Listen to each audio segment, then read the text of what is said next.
62వ డివిజన్లో Kazipet police station నుంచి సోమిడి వరకు ఉన్నటువంటి పనిలో భాగంగా కొబ్బరికాయలు కొట్టడం ప్రారంభించడం జరిగింది. మరి మేము మాట ఇస్తే మాట తప్పం మడవ తిప్పం అనటానికి ఇదే నిదర్శనం. పనులు తక్షణం అమలు చేయాలి.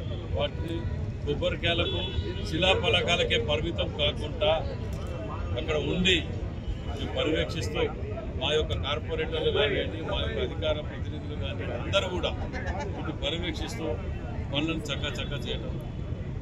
ఈరోజు 62వ డివిజన్లో కార్పొరేటర్ జక్కల రవి గారు, అదే 63వ డివిజన్ విజయశ్రీ గారు, వీళ్ళందరి పర్యవేక్షణలో వర్కులన్నీ ఇక్కడ సుమారు 4 వర్కులు ఇక్కడికి వెళ్ళి ప్రారంభించడం జరిగింది.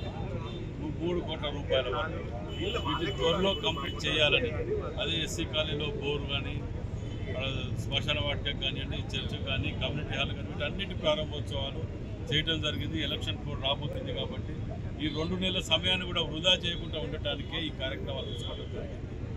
అభివృద్ధిలో ప్రత్యేక దృష్టి సారిస్తా అని చెప్పినా దాని మీద చేస్తున్నాను. దయచేసి మీరు అందరూ కూడా ప్రలోభాలకు లొంగకుండా, ఎక్కడ మాయ మాటలు చెప్పుకుంటా, కులాలు మతాలు ప్రాంతాలను రెచ్చగొట్టే పార్టీల మాటలను నమ్మకుండా, అభివృద్ధి ఏ పార్టీ అయితే చేస్తుందో ఆ పార్టీకి మాత్రమే ఓటేయండి, పట్టం కట్టండి. గతంలో కట్టినారు, మేము దాన్ని నిలబెట్టుకోవడానికి గెలిచినాక కూడా నెక్స్ట్ డేకెళ్ళే ప్రజలలో తిరుగుతూనే ఇవాళ వరకు తిరుగుతూనే ఉన్నాం అందరం కలిసి. కాబట్టి మీరందరూ మరోసారి రాబోయే పార్లమెంట్ ఎలక్షన్లో కూడా ఆలోచించి నిర్ణయం తీసుకోండి.